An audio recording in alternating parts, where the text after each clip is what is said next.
Hello साथियों, आप सभी को मेरा प्यार भरा नमस्कार। आपके अपने चैनल धनराज कुमार टीचर पर आप सभी का स्वागत है। तो दोस्तों, आज हमारे हिंदी व्याकरण का एक नया चैप्टर शुरू कर रहे हैं दोस्तों। इसका नाम है उपसर्ग। इसका नाम है दोस्तों, अब देखो दोस्तों, ये उपसर्ग है दोस्तों। इसका मतलब क्या होता है? इस शब्द का जो अर्थ है ना, वो क्या होता है? उपसर्ग। उपसर्ग का मतलब होता है दोस्तों ऐसे शब्दांश जो शब्द के आगे जुड़कर उसके अर्थ में परिवर्तन कर देते हैं, उसे क्या कहते हैं दोस्तों? उसे क्या कहेंगे? अपने उपसर्ग कहेंगे दोस्तों। इसका नाम क्या? इस नाम का शाब्दिक अर्थ क्या होगा दोस्तों? ये क्या हमारे पास ये उपसर्ग है दोस्तों, उपे। और सर्ग का दोस्तों शाब्दिक अर्थ क्या होगा? शाब्दिक अर्थ होगा दोस्तों, उप का मतलब क्या होता है दोस्तों? समीप। उप का मतलब क्या होता है दोस्तों? समीप होता है दोस्तों, समीप बैठना। और इस जो सर्ग का मतलब होता है दोस्तों, या इस सर्ग का मतलब हो जाएगा दोस्तों ये रचना करना, यानी ऐसे शब्दांश जो शब्दों के पास बैठ कर किसी नए शब्द की रचना कर देते हैं दोस्तों। जिस प्रकार मेरे पास हो जाएगा दोस्तों, एक मेरे पास शब्द दोस्तों मान, एक मेरे पास शब्द दोस्तों मान। अब दोस्तों इस मान का अर्थ क्या होता है? मान का अर्थ होता है किसी का मान रखना या सम्मान करना। लेकिन दोस्तों आप ध्यान रखना, अब एक शब्द में इसके आगे जोड़ रहा हूँ दोस्तों, अपमान, यानी अप उपसर्ग जोड़ रहा हूँ। कौन सा जोड़ रहा हूँ दोस्तों? अप उपसर्ग जोड़ रहा हूँ, तो इसका अर्थ परिवर्तन हो गया दोस्तों। एक तो मान होता है, मान यानी किसी का मान सम्मान करना, लेकिन अपमान दोस्तों बिल्कुल इसका विलोम हो गया दोस्तों। मान, अब मान से क्या बन जाएगा दोस्तों? ये बन जाएगा अपमान। ठीक है ना दोस्तों? जैसे दोस्तों मेरे पास एक शब्द है दोस्तों, ये दोस्तों ये तंत्र। इस तंत्र के आगे में ये क्या जोड़ूंगा? ये उपसर्ग जोड़ दूंगा दोस्तों, सौ उपसर्ग जोड़ दूंगा, तो क्या बन जाएगा दोस्तों? सौ तंत्र बन जाएगा। सौ तंत्र बन जाएगा दोस्तों, सौ तंत्र बन जाएगा। अब दोस्तों मेरे पास यही तंत्र रहेगा, मेरे पास तंत्र ही रहेगा दोस्तों। लेकिन इस तंत्र के आगे में एक शब्द जोड़ रहा हूँ दोस्तों, एक ये उपसर्ग जोड़ रहा हूँ, यानी पर। तो इस पर उपसर्ग को जोड़ने के बाद दोस्तों ये क्या बनेगा? ये बनेगा पर तंत्र बन जाएगा दोस्तों। पर तंत्र यानी ऐसे शब्दांश जो शब्दों के आगे जुड़कर उसके अर्थ में परिवर्तन कर देते हैं, उसे क्या कहते हैं? उसे उपसर्ग कहते हैं। ठीक है ना दोस्तों? अब देखो हमारे पास दो शब्द, एक दोस्तों उप और एक सर्ग। इस उप का अर्थ क्या होता है? उप का अर्थ होता है दोस्तों पास बैठना या समीप बैठना। और इस सर्ग का अर्थ क्या होता है? सर्ग का अर्थ होता है दोस्तों ये रचना करना या सृष्टि करना दोस्तों। ठीक है ना? यानी ऐसे शब्दांश जो शब्दों के पास बैठ कर एक नए अर्थ का, एक नया अर्थ देता है दोस्तों।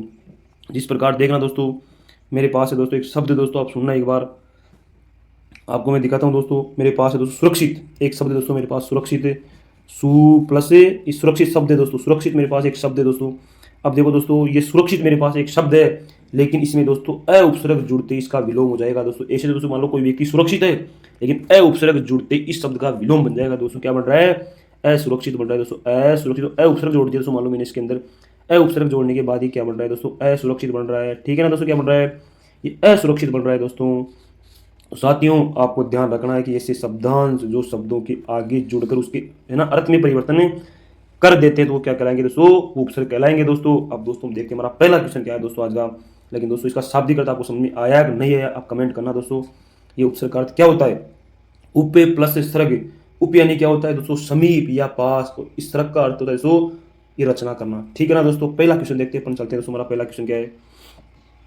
जो शब्दांश शब्द के प्रारंभ में जुड़कर उसके अर्थ में परिवर्तन कर देते हैं या उसमें विशेषता उत्पन्न करते हैं, उसे कहते हैं क्या दोस्तों? संधि कहेंगे। संधि दोस्तों हमेशा दो वर्णों में होती है, दो या दो से अधिक वर्णों के मेल से उत्पन्न होने वाले विकार को संधि कहते हैं। संधि दोस्तों ने खूब पढ़ी है। अब दोस्तों आपका संधि का एक भी क्वेश्चन गलत नहीं होगा, मेरी गारंटी है दोस्तों। अब दोस्तों ये उपसर्ग, उप यानी दोस्तों पास या समीप बैठना, और इस सर्ग का अर्थ क्या होता है दोस्तों? ये रचना करना होता है। ऐसे शब्दांश जो शब्दों के पास बैठ कर उसके अर्थ में ये परिवर्तन कर देता है। ठीक है ना दोस्तों? अब समास क्या होता है? समास दोस्तों दो शब्दों में होता है, जबकि संधि दोस्तों दो वर्णों में होती है। ये प्रत्यय क्या होते हैं दोस्तों? ये प्रत्यय होते हैं ऐसे शब्दांश जो ये क्या होते हैं दोस्तों? ये उपसर्ग तो क्या होता है? ये शब्दों के आगे जुड़ता है, लेकिन ये प्रत्यय ना दोस्तों ये शब्दों के पीछे जुड़ता है दोस्तों। यही फर्क है इस उपसर्ग में और इस प्रत्यय में दोस्तों। यानी ऐसे शब्दांश जो शब्दों के आगे जुड़ते हैं तो वो क्या कहलाएंगे? वो उपसर्ग कहलाएंगे। लेकिन ऐसे शब्दांश जो शब्दों के पीछे जुड़ते हैं दोस्तों वो क्या कहलाएंगे? वो प्रत्यय कहलाएंगे। ठीक है साथियों? तो दोस्तों हमारा अगला क्वेश्चन है, चलते हैं अपन आगे की तरफ। देखो दोस्तों, हिंदी भाषा में संस्कृत, हिंदी तथा उर्दू शब्दों की प्रधानता है, इसलिए इनके उपसर्ग भी भाषा अनुसार भिन्न है। शब्द जिस भाषा स्रोत का होता है, उपसर्ग भी ये उसी स्रोत भाषा का लगता है। इसलिए हिंदी में ये उपसर्ग तीन प्रकार के होते हैं दोस्तों। उपसर्ग तीन प्रकार के हो जाएंगे दोस्तों। तीन प्रकार के उपसर्ग होते हैं हिंदी के अंतर्गत दोस्तों। पहला हो जाएगा दोस्तों हमारे ये संस्कृत के उपसर्ग हो जाएंगे दोस्तों। जो संस्कृत के कितने उपसर्ग? हमारे 22 उपसर्ग है दोस्तों। ठीक है ना? दूसरे दोस्तों हमारे हिंदी के उपसर्ग हो जाएंगे दोस्तों। दूसरे हमारे हिंदी के उपसर्ग हो जाएंगे तीसरे हमारे दोस्तों विदेशी भी कह सकते हैं दोस्तों, विदेशी में सब आ गए दोस्तों, ये अरबी, फारसी या उर्दू, इसमें सब आ जाएंगे दोस्तों, विदेशी उपसर्गों के अंतर्गत सब आ जाएंगे दोस्तों। चाहे वो उर्दू के हो, चाहे वो फारसी के हो, चाहे वो चाइनीज हो दोस्तों, कोई से भी उपसर्ग हो दोस्तों, वो हमारे विदेशी के अंतर्गत आ जाएंगे दोस्तों। तो तीन प्रकार दोस्तों, तीन भागों में बांट सकता हूँ मैं पूरे के पूरे उपसर्ग को दोस्तों। ये हमारे संस्कृत के उपसर्ग कितने होते हैं, हमारे संस्कृत के उपसर्ग होते हैं दोस्तों 22, और दोस्तों हिंदी के उपसर्ग हो गई, और दोस्तों ये विदेशी उपसर्ग हो गई। अब दोस्तों इसमें कोई सी भी आ जाएगा, चाहे दोस्तों चाहे पारसी का हो, चाहे ये उर्दू का हो दोस्तों। ठीक है ना दोस्तों, अपना आगे चलते हैं दोस्तों, आगे चलेंगे दोस्तों, आगे क्या है दोस्तों देखते हैं।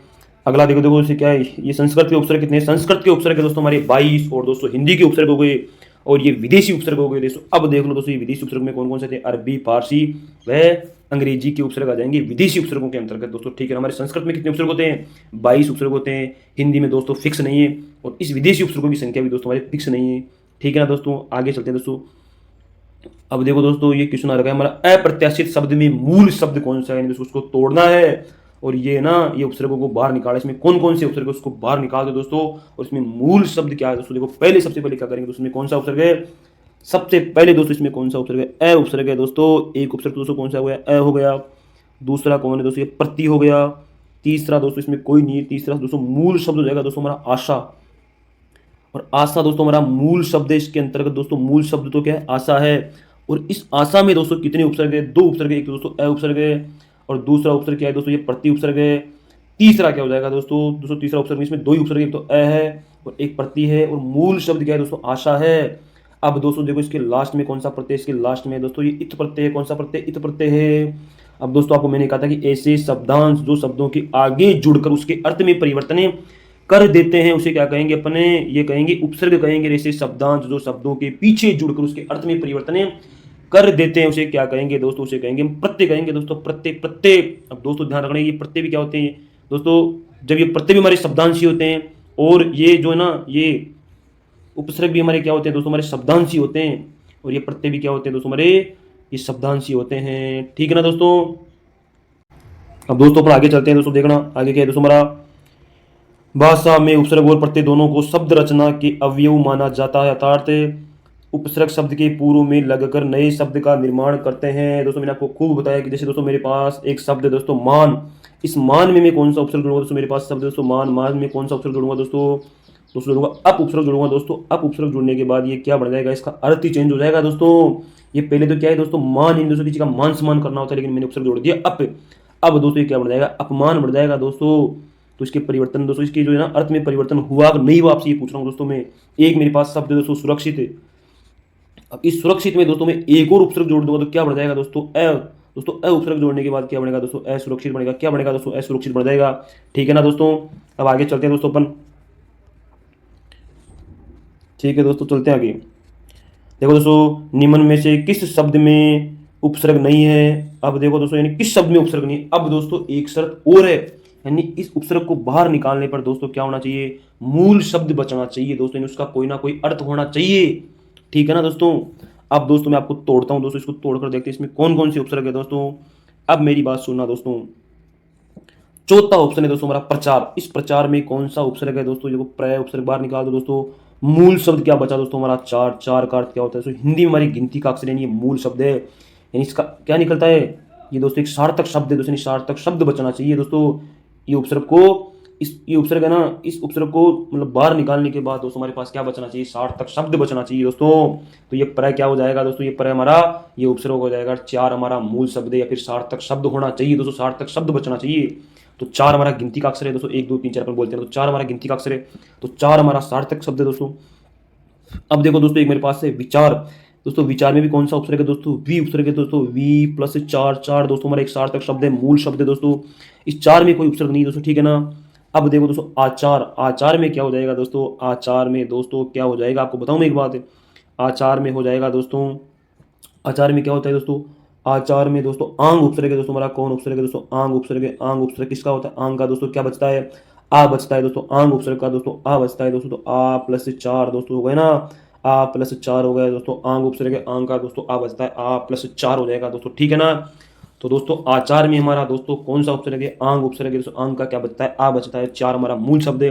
अब देखो दोस्तों हमारा पहला ऑप्शन दोस्तों अचार, क्या है दोस्तों ये अचार। दोस्तों ये आचार एक संज्ञा शब्द है, इसको अपन तोड़ नहीं सकते दोस्तों। आचार क्या एक संज्ञा शब्द है, ठीक है ना दोस्तों, इसको अपन तोड़ नहीं सकते। इसमें दोस्तों एक भी उपसर्ग नहीं है दोस्तों, इसमें एक भी उपसर्ग नहीं दोस्तों। ये आचार क्या है, आचार दोस्तों ये खुद एक मूल शब्द है दोस्तों, ये खुद एक मूल शब्द है, इसको अपन तोड़ नहीं सकते, एक संज्ञा शब्द है दोस्तों ये। जिस प्रकार दोस्तों मैं इस राम को नहीं तोड़ सकता ना दोस्तों, उसी प्रकार में इस ये ना आचार को भी नहीं तोड़ सकता, क्योंकि दोस्तों राम भी मेरे पास क्या एक संज्ञा शब्द है। इस राम में दोस्तों कोई उपसर्ग नहीं है, ठीक है ना। चलते हैं दोस्तों अपना आगे की तरफ अपना दोस्तों। लेकिन एक बात अपने जीवन में दोस्तों अच्छी तरह से गांठ बांध लेना कि दोस्तों अपना ये उपसर्ग हटाने के बाद मूल शब्द बचना चाहिए दोस्तों। मूल शब्द भी कैसा हो, सार्थक बचना चाहिए दोस्तों, सार्थक बचना चाहिए, सार्थक बचना चाहिए दोस्तों, ठीक है ना। ये बात अच्छे से ध्यान रखना। अब दोस्तों अपना अगला क्वेश्चन है, निम्नलिखित में से किस शब्द में दोस्तों अप उपसर्ग नहीं है। अब देखो दोस्तों इसमें हमारा पहला ऑप्शन हो जाएगा अप्रोक्स। अप्रोक्स में दोस्तों कौन सा उपसर्ग है, इस अप्रोक्स में दोस्तों कौन सा उपसर्ग है, अप पे दोस्तों कौन सा है, क्या पूछ रहे हैं, अप उपसर्ग नहीं दोस्तों, पूछ रहे हैं ये पूछ रहा है दोस्तों अप उपसर्ग नहीं है, अप। अब देखो दोस्तों पहले ऑप्शन में कौन सा उपसर्ग है, पहले ऑप्शन में हो जाएगा दोस्तों ए प्लस प्रोक्स, क्या हो जाएगा दोस्तों, ए प्लस प्रोक्स हो जाएगा पहले ऑप्शन में दोस्तों। कौन सा उपसर्ग है, इसमें ए उपसर्ग है दोस्तों, ए प्लस प्रोक्स।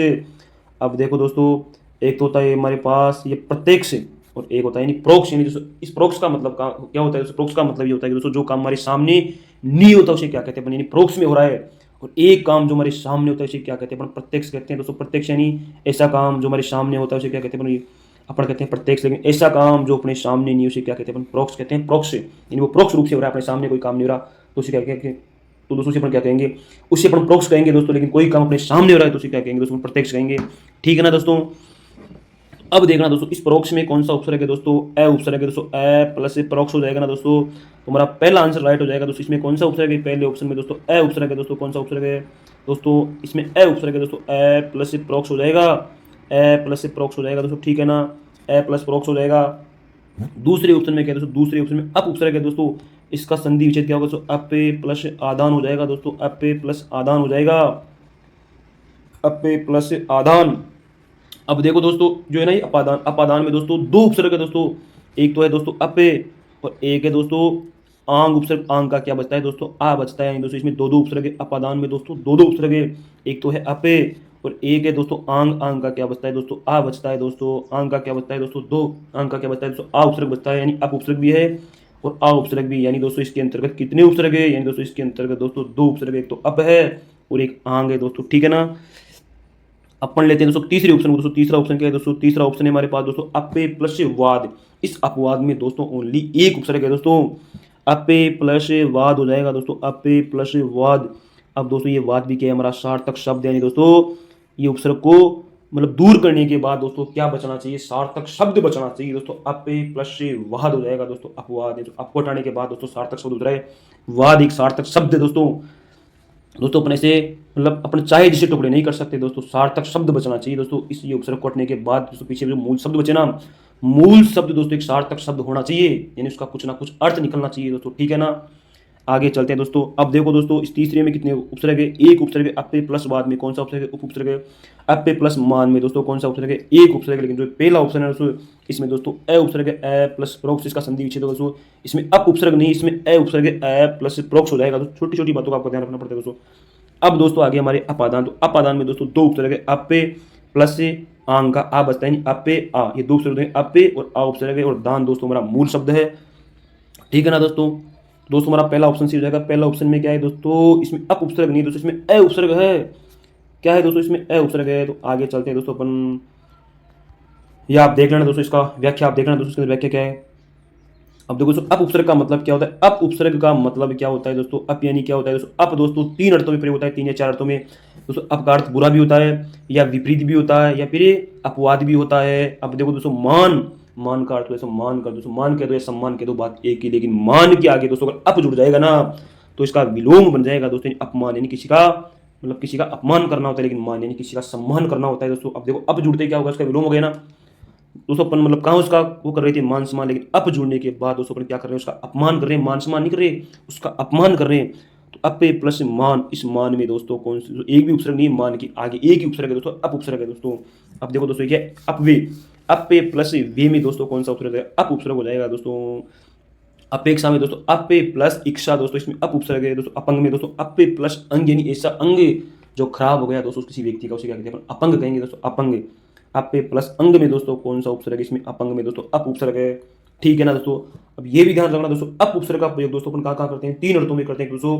विपरीत अर्थ में करते हैं, एक बुरा अर्थ में करते हैं और एक अपवाद अर्थ में करते हैं। ठीक है ना दोस्तों, अपन आगे चलते हैं। ठीक है साथियों, अपना अगला क्वेश्चन है दोस्तों, किस शब्द में यानी पर उपसर्ग नहीं है दोस्तों, किस शब्द में यानी पर उपसर्ग नहीं है। अब मेरी बात सुनना साथियों, पहला ऑप्शन है दोस्तों हमारा पराजय। इस पराजय में क्या है मेरे साथियों, इस पराजय में मेरे साथियों, इस पराजय में ना, पराजय में इसमें कौन सा उपसर्ग है, इसमें परा उपसर्ग है दोस्तों। परा प्लस जय, पराजय का मतलब क्या होता है, जो किसी व्यक्ति की हार होना। अब दोस्तों मैं आपको एक चीज दिखाता हूँ, चीज समझाता हूँ दोस्तों। एक तो मेरे पास है दोस्तों जय, है ना दोस्तों। अब इस जय का दोस्तों मुझे क्या बनाना है, इसका जो विलोम बनाना है, तो इसमें मुझे क्या उपसर्ग जोड़ना है दोस्तों, पराजय। एक दूसरे की जय का अर्थ क्या होता है दोस्तों, जीत होता है। लेकिन इस जीत का दोस्तों मुझे हार बनाना है, तो इसमें मैं क्या उपसर्ग जोड़ दूंगा, ये प्रा उपसर्ग जोड़ दूंगा दोस्तों। कौन सा उपसर्ग जोड़ दूंगा, ये प्रा उपसर्ग जोड़ने पर क्या बनेगा, ये पराजय बनेगा दोस्तों। प्रा प्लस जय, यानी इस पराजय में दोस्तों एक उपसर्ग है दोस्तों, ये कौन सा उपसर्ग है, ये प्रा उपसर्ग हो जाएगा दोस्तों। ठीक है दोस्तों, अब आगे चलते हैं दोस्तों, ये पराधीन। तो दोस्तों इस पराधीन में दोस्तों हमारा यह परा उपसर्ग नहीं है दोस्तों, यानी परा उपसर्ग नहीं है साथियों। इस पराधीन में दोस्तों कौन सा उपसर्ग है, इसमें पर उपसर्ग है दोस्तों, पर। इसमें हो जाएगा यानी पर प्लस अधीन हो जाएगा दोस्तों, पर प्लस अधीन यानी दूसरों के अधीन। इस पराधीन का मतलब क्या होता है, इस पर का अर्थ क्या होता है दोस्तों, दूसरों के अधीन हो जाएगा दोस्तों, दूसरों के अधीन। तो इस पराधीन में कौन सा उपसर्ग है दोस्तों, पर उपसर्ग है। पर दोस्तों परा उपसर्ग नहीं है, इसके अंदर कौन सा उपसर्ग है, पर है, पर यानी दूसरों के अधीन हो जाएगा दोस्तों इसका अर्थ। ठीक है ना। अब देखो दोस्तों, ये पराक्रम में कौन सा उपसर्ग है, इसमें दोस्तों परा उपसर्ग है, परा प्लस से क्रम है। इस पराक्रम में दोस्तों कौन सा उपसर्ग हो जाएगा, ये परा उपसर्ग हो जाएगा, परा। ठीक है ना। अब एक है दोस्तों मेरे पास पराभव। इस पराभव में क्या हो जाएगा, इस पराभव में दोस्तों कौन सा उपसर्ग हो जाएगा, परा उपसर्ग हो जाएगा दोस्तों, परा। ठीक है ना। लेकिन दूसरे ऑप्शन में क्या नहीं है दोस्तों, दूसरे ऑप्शन में दोस्तों हमारा परा उपसर्ग नहीं, इसमें है दोस्तों ये पर उपसर्ग है, पर। ये पूछ रहा है कि दोस्तों यहाँ परा उपसर्ग नहीं है, यानी किस शब्द में परा उपसर्ग नहीं है दोस्तों, तो हमारे दूसरे ऑप्शन में दोस्तों ये परा उपसर्ग नहीं, इसमें कौन सा उपसर्ग है, इसमें हमारा पर उपसर्ग है दोस्तों। ठीक है ना साथियों, आगे चलते हैं अपन। व्याख्या आप देख रहे हैं दोस्तों, परा शब्दांश या उपसर्ग का प्रयोग विपरीत या पीछे के अर्थ में प्रयुक्त होता है, जैसे यानी परा प्लस जय। अब दोस्तों यहाँ देखो, इस जय का अर्थ क्या होता है, किसी की जीत होती है, लेकिन इस परा उपसर्ग के जुड़ने के बाद इसका क्या अर्थ होता है, इसका बिल्कुल जो है ना दोस्तों ये विपरीत अर्थ हो जाएगा। पराजय का मतलब होता है दोस्तों किसी की हार होना। अब देखो दोस्तों, परा प्लस क्रम में दोस्तों, इस पराक्रम में कौन सा उपसर्ग है, परा उपसर्ग है। इस पराभव में दोस्तों कौन सा उपसर्ग है, पराभव में। जबकि पर उपसर्ग का प्रयोग दूसरों के अर्थ में होता है, यानी देखो दोस्तों ये पर प्लस देश यानी परदेशी, और दोस्तों ये पर प्लस लोक यानी दूसरा लोक, और पर प्लस अधीन यानी दूसरों के अधीन। अतः विकल्पों में सभी में उपसर्गों या शब्दांशों का प्रयोग हुआ है, अतः सभी विकल्प पे ये उपसर्ग सही थे दोस्तों। आपको पता होना चाहिए चारों के चारों विकल्पों में दोस्तों 3 विकल्पों में तो कौन सा उपसर्ग है, ये परा उपसर्ग है, और एक विकल्प में कौन सा उपसर्ग है दोस्तों, पर उपसर्ग है, पर। ठीक है ना दोस्तों, आगे चलते हैं दोस्तों। मैं इनमें से किस शब्द में परा उपसर्ग है दोस्तों, आपको ध्यान होना चाहिए, यानी परा उपसर्ग किस शब्द में ये पूछ रहे हैं दोस्तों। पहला ऑप्शन है हमारा पराकाष्ठा। इस पराकाष्ठा में दोस्तों कौन सा उपसर्ग हो जाएगा दोस्तों, परा प्लस काष्ठा। इसमें दोस्तों हमारा परा उपसर्ग है, और काष्ठा हमारा मूल शब्द है, इस काष्ठा में कोई उपसर्ग नहीं है दोस्तों। दोस्तों पराधीन में यानी पर प्लस अधीन यानी दूसरों के अधीन, इस पराधीन में दोस्तों हमारा ये परा दोस्तों कौन सा उपसर्ग है, इसमें हमारा पर उपसर्ग यानी परा उपसर्ग नहीं है, इसके अंतर्गत दूसरे ऑप्शन में हमारा पर ऑप्शन है, ना कि दोस्तों परा। इसमें दोस्तों ये जाएगा हमारा दूसरे नंबर का राइट आंसर हो जाएगा। पराधीन में कौन सा उपसर्ग है, पर उपसर्ग है दोस्तों, परा नहीं है, यानी दूसरों के अधीन। अब हो जाएगा दोस्तों प्रायण। तो इसमें दोस्तों क्या हो जाएगा, इसमें प्रा प्लस यण हो जाएगा दोस्तों, प्रा प्लस यण हो जाएगा। इस प्रायण का संधि विच्छेद क्या होगा दोस्तों, प्रा प्लस यण हो जाएगा। इसमें मूल शब्द क्या है, सार्थक शब्द क्या है दोस्तों, वो है यण यण यण। और इस पहले ऑप्शन में क्या है दोस्तों, ये काष्ठा हमारा मूल शब्द है। ठीक है ना दोस्तों। और दोस्तों हमारा चौथा ऑप्शन है दोस्तों प्राश्रित, यानी पर प्लस आयन। इस प्रायन में भी क्या है दोस्तों, दोबारा देखना दोस्तों, एक बार आपको समझा रहा हूँ मैं अच्छी तरह से। देखो दोस्तों ये मेरे पास है इस पराकाष्ठा। इस पराकाष्ठा में क्या है दोस्तों, इस पराकाष्ठा में दोस्तों ये मेरा कौन सा उपसर्ग है, नहीं ये परा उपसर्ग है दोस्तों। मूल शब्द क्या है दोस्तों, मूल शब्द है मेरे पास ये काष्ठा। लेकिन आगे चलते हैं दूसरे ऑप्शन में कौन सा उपसर्ग है, दूसरे ऑप्शन में दोस्तों मेरा कौन सा उपसर्ग है, पर उपसर्ग है, पर प्लस अधीन हो जाएगा दोस्तों, यानी पराधीन में दोस्तों पर प्लस ये अधीन हो जाएगा दोस्तों, यानी दूसरों के अधीन हो जाएगा। ठीक है ना। इसमें कौन सा उपसर्ग है, तो दोस्तों इसमें ध्यान रखना पर उपसर्ग है, पर दोस्तों ये परा उपसर्ग नहीं है, पर ही उपसर्ग है ओनली। ठीक है साथियों। तो दोस्तों अपन अब आगे चलते हैं तीसरे ऑप्शन में। क्या है, तीसरे ऑप्शन में भी क्या है दोस्तों, तीसरे ऑप्शन में रहेगा पर प्लस आयन दोस्तों, यानी दूसरों का चरित्र दोस्तों, यानी पर प्लस आयन है। यानी दूसरों का चरित्र हो जाएगा। इसमें भी हमारा कौन सा उपसर्ग है? पर उपसर्ग हो जाएगा दोस्तों। पर आयन हो जाएगा, पर प्लस आयन हो जाएगा दोस्तों, यानी दूसरों का चरित्र हो जाएगा। इसका अर्थ दोस्तों अब हो जाएगा दोस्तों पराश्रित। पर प्लस आश्रित का मतलब हो जाएगा दोस्तों दूसरों पर आश्रित हो जाएगा। पर प्लस आश्रित का मतलब क्या होता है कि दोस्तों दूसरों पर आश्रित होता है दोस्तों, दूसरों पर आश्रित होता है दोस्तों, दूसरों पर आश्रित है। इस पराश्रित में क्या हो जाएगा? पर प्लस आश्रित दोस्तों हमारा कौन सा उपसर्ग है? पर उपसर्ग है। और इस प्रायण में भी दोस्तों क्या हमारा पर उपसर्ग है, और इस पराधीन में भी दोस्तों हमारा कौन सा उपसर्ग है? ये हमारा पर उपसर्ग हो जाएगा। लेकिन पहला ऑप्शन है पराकाष्ठा में दोस्तों, पर उपसर्ग नहीं है उसमें, परा उपसर्ग है, परा। ठीक है ना दोस्तों? आगे चलते हैं दोस्तों अपन, यानी दोस्तों ये उपसर्ग है ना, ये उपसर्ग बाहर निकलने के बाद सार्थक शब्द बचना चाहिए दोस्तों, तब हमारा संधि विच्छेद सही माना जाएगा दोस्तों। उपसर्ग को हटाने के बाद सार्थक शब्द बचना चाहिए। ये बात अपने दिमाग में अच्छी तरह से सेव कर लेना दोस्तों, बार बार बोल रहा हूँ क्योंकि दोस्तों क्वेश्चन भी खूब बार आता है दोस्तों। ठीक है ना दोस्तों? आगे चलते हैं दोस्तों अपन, इनमें से किस शब्द में नी उपसर्ग नहीं है दोस्तों? तो दोस्तों हमारा पहला ऑप्शन क्या हो जाएगा दोस्तों? नी प्लस स्ता। अब देखो दोस्तों नी प्लस स्ता, इसमें दोस्तों हमारा नी उपसर्ग है दोस्तों, मान रहे पहले ऑप्शन में दोस्तों हमारा क्या कौन सा उपसर्ग है? नी उपसर्ग है। और इसमें मूल शब्द क्या है या फिर सार्थक शब्द क्या है दोस्तों? वो है स्ता। इस स्ता में दोस्तों कोई उपसर्ग नहीं है, स्ता में दोस्तों कोई भी उपसर्ग नहीं है, यानी इस ये ना ये निष्ठा में दोस्तों एक उपसर्ग है ओनली नी, और इसमें मूल शब्द क्या है दोस्तों? स्ता है। स्ता में दोस्तों कोई भी उपसर्ग नहीं है। एक हो जाएगा दोस्तों नी प्लस एक हो जाएगा नी प्लस कर। निकर में भी दोस्तों क्या है? नी उपसर्ग है दोस्तों, इसे ये निकर में क्या है दोस्तों? नी प्लस कर में हमारा क्या हो जाएगा दोस्तों? निकर में हमारा मूल शब्द है दोस्तों कर, और इसमें कौन सा उपसर्ग है? नी उपसर्ग हो जाएगा दोस्तों। एक है दोस्तों मेरे पास है नी प्लस काय, नी प्लस काय में भी दोस्तों कौन सा उपसर्ग है? नी प्लस काय, और काय दोस्तों हमारा क्या है? मूल शब्द है दोस्तों, नी हमारा उपसर्ग हो जाएगा दोस्तों। अगला चौथा ऑप्शन लेते हैं दोस्तों, इसमें कौन सा उपसर्ग है दोस्तों? आपको ध्यान रखना है। इसमें दोस्तों एक उपसर्ग है निरुपसर्ग है दोस्तों, नी उपसर्ग नहीं है। इसका संधि विच्छेद तोड़ते हैं क्या होते हैं तो देखते हैं क्या होगा इसका संधि विच्छेद। इसका संधि विच्छेद होगा दोस्तों निर, आगे होगा दोस्तों आंग प्लस मय हो जाएगा दोस्तों। यानी इसमें दोस्तों कौन कौन से उपसर्ग है? एक तो दोस्तों इसमें उपसर्ग छिप रखा है दोस्तों निर, एक है दोस्तों इसके अंतर्गत आंग, आंग का क्या बचता है दोस्तों? आ बचता है दोस्तों। और बाद में दोस्तों हमारा मूल शब्द क्या है? मय है दोस्तों, मय। ये हमारा मय तो दोस्तों इसके अंदर क्या है? मूल शब्द है, लेकिन ये ना ये निरामय, इसे निरामय में दोस्तों हमारे कौन से उपसर्ग है? दो दो उपसर्ग है दोस्तों, एक तो निरुपसर्ग है और एक आंग उपसर्ग है। आंग का दोस्तों क्या बचता है? आ बचता है। नी उपसर्ग नहीं है इसके अंतर्गत दोस्तों। कौन सा उपसर्ग नहीं दोस्तों? नी उपसर्ग नहीं है दोस्तों इसके अंतर्गत। ठीक है ना दोस्तों? दोबारा बता रहा हूँ दोस्तों, मेरे पास है दोस्तों ये निष्ठा, नी प्लस इस्ता में दोस्तों नी उपसर्ग है, और इस्ता दोस्तों क्या है? मूल शब्द है। एक है दोस्तों मेरे पास ये निकाय, इस निकाय में दोस्तों नी उपसर्ग है और काय मेरा मूल शब्द है। निकर में दोस्तों नी उपसर्ग है और ये कर मेरा मूल शब्द है। निरामय में दोस्तों कौन सा उपसर्ग है दोस्तों? निरे प्लस आंग प्लस मय, आंग का क्या बचता है? आ बचता है दोस्तों। निर उपसर्ग है दोस्तों, निरे प्लस आंग प्लस, अब दोस्तों ये क्या है? ये निर भी है ना दोस्तों, ये संस्कृत वाला उपसर्ग है, और आंग भी किसका उपसर्ग है दोस्तों? ये संस्कृत वाला उपसर्ग है। निरे प्लस आंग, आंग का क्या बचता है दोस्तों? आ बचता है, प्लस महे, यानी इसमें दोस्तों दो दो उपसर्ग है, एक तो निर उपसर्ग है और एक आंग उपसर्ग है दोस्तों। मय हमारा मूल शब्द हो जाएगा दोस्तों। अब दोस्तों अपन थोड़ी सी बात करते हैं दोस्तों, मैंने आपसे कहा था अपन थोड़ी सी बात करते हैं दोस्तों। एक हमारा शब्द है दोस्तों मान, इस मान के आगे मैं क्या जोड़ूं कि दोस्तों इसका ये विलोम बन जाए। मान यानी किसी का सम्मान करना होता है, किसी का मान रखना होता है, लेकिन एक उपसर्ग इसके आगे जोड़ूंगा दोस्तों मैं, तो इसका जो ना अर्थ बिल्कुल ही चेंज हो जाएगा दोस्तों। यानी दोस्तों एक क्या जोड़ूंगा? अप उपसर्ग जोड़ूंगा दोस्तों। अप उपसर्ग जोड़ने के बाद ये क्या बना दोस्तों? अपमान बढ़ जाएगा दोस्तों। तो यानी ऐसे शब्दांश जो शब्दों के आगे जुड़कर उसके अर्थ में परिवर्तन कर देते हैं उसे क्या कहेंगे? उपसर्ग कहेंगे। उप यानी क्या होता है दोस्तों? पास बैठना, पास या समीप, और इस सर्ग का अर्थ होता है दोस्तों ये रचना करना, यानी ऐसे शब्दांश जो शब्दों के पास बैठ करे, शब्दों के पास बैठ करे उसके अर्थ में परिवर्तन कर देते हैं उसे क्या कहेंगे दोस्तों? अपने ये उपसर्ग कहेंगे। तो दोस्तों जय हिंद जय भारत। अगर दोस्तों आपको ये वीडियो पसंद आए तो दोस्तों लाइक और कमेंट और शेयर जरूर करें मेरे दोस्तों, क्योंकि दोस्तों मैं आपके लिए इतना प्रयास कर रहा हूँ, तो दोस्तों आपका भी मेरे लिए कुछ ना कुछ फर्ज बनता है मेरे साथियों। जय हिंद जय भारत दोस्तों।